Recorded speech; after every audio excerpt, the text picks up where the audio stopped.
був овчарка, сука. Блядь, поподрав, пиздец. Блядь, сколько? Ось на нього.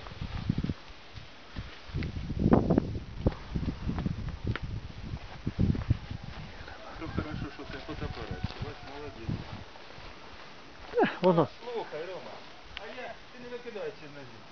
Я сюди теж, в мене затупились, так я взяв, так обрізав і крайок наварив. Ну, Васька просив його Анатолію.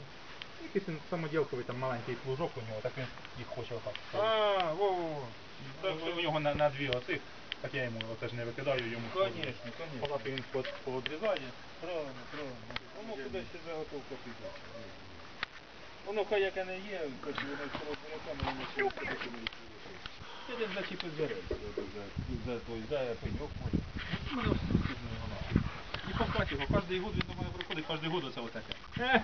Там весь город, кирпичак, ну там був сирзавод, і труби азбуки. Серйозно, це кожен год мені розказує, вже всі викопав, блядь, і кожен год оце я знаходжу.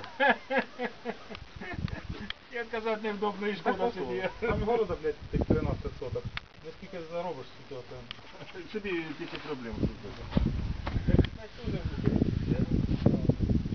Так ти хочеш і ага, так і пишеш.